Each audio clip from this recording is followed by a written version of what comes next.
Good morning friends. ਅੱਜ ਆਪਾਂ topic ਕਰਾਂਗੇ chapter number 8 indemnity and guarantee ਦਾ। Contract of indemnity guarantee is one section 124 deal ਕਰਦਾ ਜਿਹੜਾ ਇਹਦੇ ਨਾਲ ਸੈਕਸ਼ਨ ਆਪਾਂ ਕੱਲ੍ਹ 73 ਤੱਕ ਸੈਕਸ਼ਨ ਕਰ ਚੁੱਕੇ। 73 ਤੋਂ ਬਾਅਦ ਜਿਹੜੇ ਨੈਕਸਟ ਸੈਕਸ਼ਨ ਸੀਗੇ ਉਹ ਸੋਗਾ ਐਕਟ ਦੇ ਨੇ। ਇਹ ਐਕਟ ਇੰਡੀਅਨ ਕੰਟਰੈਕਟ ਐਕਟ 'ਚੋਂ ਰਿਪੀਲ ਹੋ ਕੇ ਇੱਕ ਅਲੱਗ ਸੈਪਰੇਟ ਐਕਟ ਬਣ ਚੁੱਕਾ।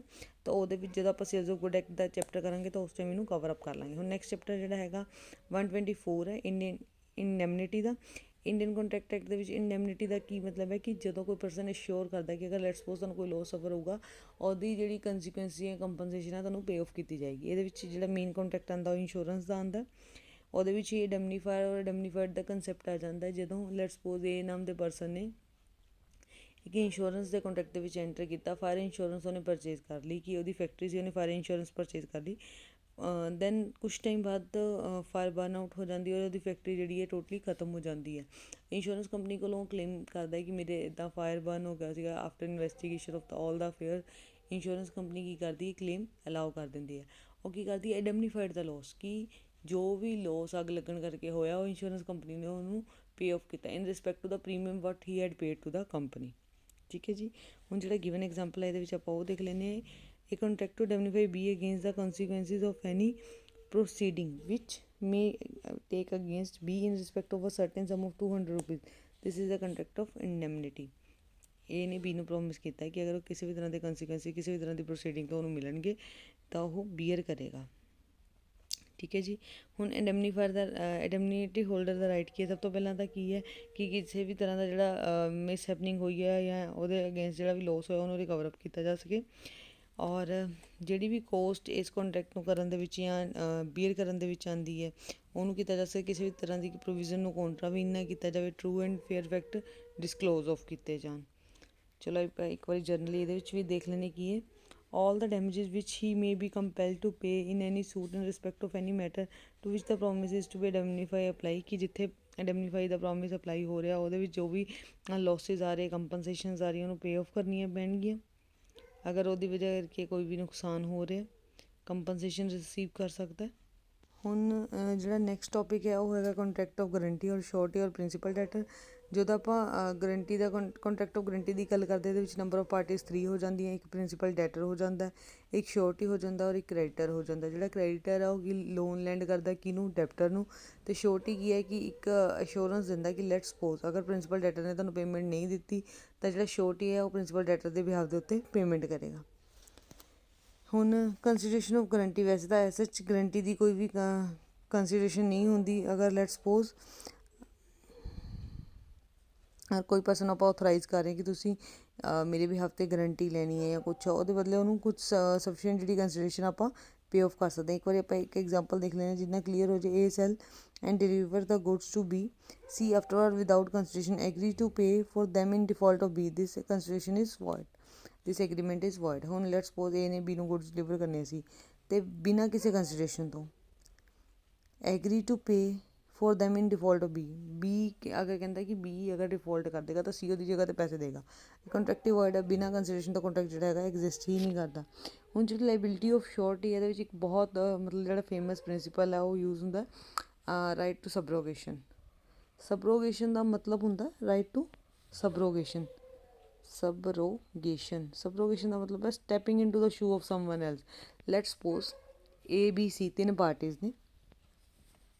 ਇੱਕ ਵਾਰ ਤੁਸੀਂ ਇੱਥੇ ਦੇਖ ਲਓ, ਮੈਂ ਤੁਹਾਨੂੰ ਦੱਸ ਦਿੰਦੀ। ਏ ਬੀ ਸੀ ਤਿੰਨ ਪਾਰਟੀਜ਼ ਨੇ।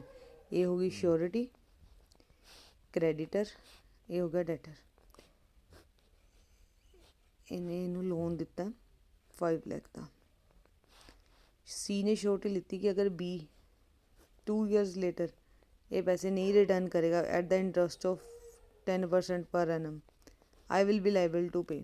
ਹੁਣ ਸੀ ਨੇ ਸ਼ੋਰਟੀ ਦਿੱਤੀ ਹੈ ਕਿ ਅਗਰ ਬੀ ਪੈਸੇ ਨਹੀਂ ਵਾਪਸ ਕਰੇਗਾ ਤਾਂ ਇਹ ਸੀ ਤੋਂ ਕਲੇਮ ਕਰ ਸਕਦਾ ਹੈ। ਹੁਣ ਜਿਹੜੀ ਫਸਟ ਲਾਇਬਿਲਿਟੀ ਆਉਂਦੀ ਹੈ ਉਹ ਇਨ ਰਿਸਪੈਕਟ ਟੂ ਕੀ ਆਉਂਦੀ ਹੈ ਬੀ। ਜਦ ਬੀ ਟੋਟਲੀ ਹੱਥ ਖੜੇ ਕਰ ਦੇਗਾ, ਇੰਸਟਾਲਮੈਂਟ ਹੋ ਜਾਏਗਾ, ਉਹ ਪੈਸੇ ਦੇਣ ਦੇ ਲਾਇਕ ਨਹੀਂ ਰਹੇਗਾ, ਤਦ ਇਹ ਸੀ ਨੂੰ ਅਪਰੋਚ ਕਰੇਗਾ ਵੀ ਇਹ ਬੀ ਨੇ ਤਾਂ ਪੈਸੇ ਦਿੱਤੇ ਨਹੀਂ, ਤੂੰ ਸ਼ੋਰਟੀ ਚੱਕੀ ਸੀਗੀ ਵੀ ਅਗਰ ਬੀ ਪੇਮੈਂਟ ਨਹੀਂ ਕਰਦਾ ਤਾਂ ਮੈਂ ਤੈਨੂੰ ਉਹਦੇ ਬਿਹਾਫ 'ਤੇ ਪੇਮੈਂਟ ਕਰ ਦਾਂਗਾ।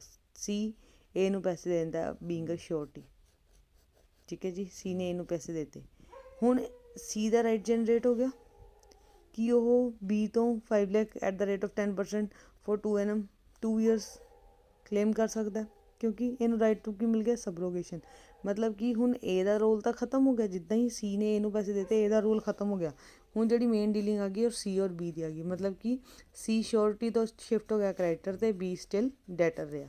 ਹੁਣ ਸੀ ਦੇ ਕੋਲ ਸਾਰੇ ਰਾਈਟ ਨੇ ਕਿ ਉਹ ਬੀ ਤੋਂ ਆਪਣਾ ਜਿਹੜਾ ਅਮਾਊਂਟ ਆ ਉਹ ਕਲੇਮ ਕਰ ਸਕਦਾ। ਇਹਨੂੰ ਬੋਲਦੇ ਪ੍ਰਿੰਸੀਪਲ ਆਫ ਸਬਰੋਗੇਸ਼ਨ ਜਾਂ ਰਾਈਟ ਟੂ ਸਬਰੋਗੇਸ਼ਨ। ਹੁਣ ਜਦੋਂ ਆਪਾਂ ਗਰੰਟੀ ਦੀ ਗੱਲ ਕਰਦੇ ਹਾਂ, ਗਰੰਟੀਜ਼ ਦੋ ਤਰ੍ਹਾਂ ਦੀ ਹੁੰਦੀ, general guarantee, continuing guarantee. General guarantee ਦੇ ਵਿੱਚ ਕੀ ਇੱਕ ਨੋਰਮਲ ਆਪਾਂ ਕੰਟਰੈਕਟ ਐਂਟਰ ਕੀਤਾ, ਉਹਦੇ according in respect to that ਇੱਕ ਆਪਾਂ ਪਰਟੀਕੂਲਰ ਚੀਜ਼ ਦੇ ਅਕੋਰਡਿੰਗ ਗਰੰਟੀ ਲਈ ਹੈ ਕਿ ਇਸ ਕੰਟਰੈਕਟ ਦੇ ਵਿੱਚ ਜਿਵੇਂ ਇਹਦੇ ਵਿੱਚ ਸੀਗਾ ਸੀ ਨੇ ਗਰੰਟੀ ਲਿੱਤੀ ਵੀ ਅਗਰ ਬੀ ਨਹੀਂ ਪੇ ਕਰੇਗਾ ਤਾਂ ਮੈਂ ਪੇ ਕਰ ਦਾਂਗਾ। ਇਹ ਕੀ ਇੱਕ ਪਰਟੀਕੂਲਰ ਕੰਟਰੈਕਟ ਦੇ ਅੰਡਰ ਗਰੰਟੀ ਲਿੱਤੀ ਹੈ। ਕੰਟੀਨਿਊਸ ਗਰੰਟੀ ਕੀ ਹੁੰਦਾ ਹੈ ਕਿ ਬੀ ਨੇ ਸੀ ਨੂੰ ਪਰਮਾਨੈਂਟਲੀ ਅਕਵਾਇਰ ਕੀਤਾ ਹੋਇਆ ਜਾਂ ਪਰਮਾਨੈਂਟਲੀ ਕੰਟਰੈਕਟ ਕੀਤਾ ਹੋਇਆ ਕਿ ਜਿੰਨੀਆਂ ਵੀ ਫਰਦਰ ਫਿਊਚਰ ਦੇ ਵਿੱਚ ਕਿਸੇ ਵੀ ਤਰ੍ਹਾਂ ਦੀ ਮੈਂ ਲੋਨ ਲਾਇਬਿਲਿਟੀਜ਼ ਲਵਾਂਗਾ ਸੀ ਲਾਇਬਲ ਰਹੇਗਾ। ਉਹ ਕੀ ਹੋ ਗਿਆ, ਕੰਟੀਨਿਊਸ। ਮਤਲਬ ਕਿ ਹਰ ਵਾਰ ਉਹਨੂੰ ਨੋਟਿਸ ਦੇਣ ਦੀ ਲੋੜ ਨਹੀਂ, ਸੀ ਮੇਰਾ ਜੀ ਕ੍ਰੈਡੀਟਰ ਸੀ, ਕੰਟੀਨਿਊਸ ਗਰੰਟੀ ਦੇ ਵਿੱਚ ਚੱਲ ਰਿਹਾ।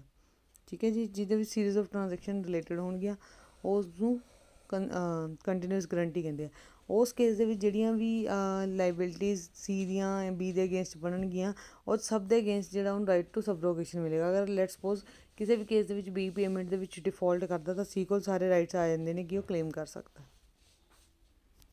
ਜਿਹੜਾ ਸ਼ੋਰਟੀ ਹੈ ਉਹਨੂੰ ਆਪਾਂ ਡਿਸਚਾਰਜ ਕਰ ਸਕਦੇ ਹਾਂ। ਡਿਸਚਾਰਜ ਰੈਵੋਕੇਸ਼ਨ ਦੇ ਥਰੂ ਵੀ ਹੋ ਸਕਦਾ, ਡੈਥ ਦੇ ਥਰੂ ਵੀ ਹੋ ਸਕਦਾ, ਔਰ ਬਾਏ ਰਿਸਕਾਈਂਡਿੰਗ ਦਾ ਕੰਟਰੈਕਟ ਵੀ ਹੋ ਸਕਦਾ, by alteration or amendment in the main clauses of the contract. ਮੰਨ ਲਓ ਸੀ ਕੰਟੀਨਿਊਸ ਸ਼ੋਰਟੀ ਸੀਗਾ, ਬੀ ਨੇ ਕੰਟਰੈਕਟ ਦੀ ਕੋਈ ਮੇਨ ਕਲੋਜ਼ ਜਿਹੜੀ ਆ ਬਿਨਾਂ ਕਿਸੇ ਨੋਟਿਸ ਤੋਂ ਸੀ ਦੇ ਚੇਂਜ ਕਰ ਦਿੱਤੀ ਤਾਂ ਸੀ ਕੀ ਕਰ ਸਕਦਾ, ਉਸ ਚੀਜ਼ ਨੂੰ ਰਿਸਕਾਈਂਡ ਕਰ ਸਕਦਾ, ਮਨਾ ਕਰ ਸਕਦਾ। ਉਸ ਕੇਸ ਦੇ ਵਿੱਚ ਜਿਹੜਾ ਕੰਟਰੈਕਟ ਆ ਉਹ ਬ੍ਰੀਚ ਹੋ ਜਾਏਗਾ ਜਾਂ ਖਤਮ ਹੋਇਆ ਮੰਨਿਆ ਜਾਏਗਾ। ਲੈਟ ਸਪੋਜ਼ ਪ੍ਰਿੰਸੀਪਲ ਡੈਟਰ ਨੇ ਜਾਂ ਜਿਹੜਾ ਮੇਨ ਸ਼ੋਰਟੀ ਨੂੰ ਰਿਲੀਜ਼ ਕਰ ਦਿੱਤਾ, ਠੀਕ ਹੈ ਜੀ। ਉਸ ਕੇਸ ਦੇ ਵਿੱਚ ਸ਼ੋਰਟੀ ਦੀ ਜਿਹੜੀ ਲਾਇਬਿਲਿਟੀ ਉਹ ਖਤਮ ਹੋ ਜਾਏਗੀ।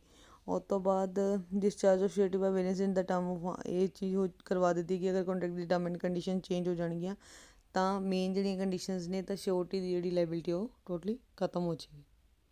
ਠੀਕ ਹੈ ਜੀ, ਇਹ ਕੰਸੈਪਟ ਸੀਗਾ ਆਪਣਾ ਇੰਡੈਮਨਿਟੀ ਸ਼ੋਰਟੀ ਦਾ ਅਤੇ ਕੰਟੀਨਿਊਸ ਗਰੰਟੀ ਦਾ। ਇੱਕ ਪੁਆਇੰਟ ਜਿਹੜਾ ਰਹਿ ਗਿਆ ਆਪਣਾ ਉਹ ਸੀਗਾ ਕਿ ਅਗਰ ਇੱਕ ਲੈਟ ਸਪੋਜ਼ ਇੱਕ ਕੋ ਸ਼ੋਰਟੀ ਨੂੰ ਆਪਾਂ ਡਿਸਚਾਰਜ ਕਰ ਦਿੰਦੇ, ਡਜ਼ਨਟ ਮੀਨ ਕਿ ਸਾਰੀ ਦੀ ਸਾਰੀਆਂ ਜਿਹੜੀਆਂ ਕੋ ਸ਼ੋਰਟੀਜ਼ ਨੇ ਉਹ ਡਿਸਚਾਰਜ ਆਫ ਹੋ ਜਾਣਗੀਆਂ। ਅਗਰ ਆਪਾਂ ਇੱਕ ਪਰਟੀਕੂਲਰ ਪਰਸਨ ਨੂੰ ਡਿਸਚਾਰਜ ਕੀਤਾ ਤਾਂ ਰੈਸਟ ਜਿਹੜੇ ਅਦਰ ਨੇ ਉਹ ਐਲੀਜੀਬਲ ਰਹਿਣਗੇ।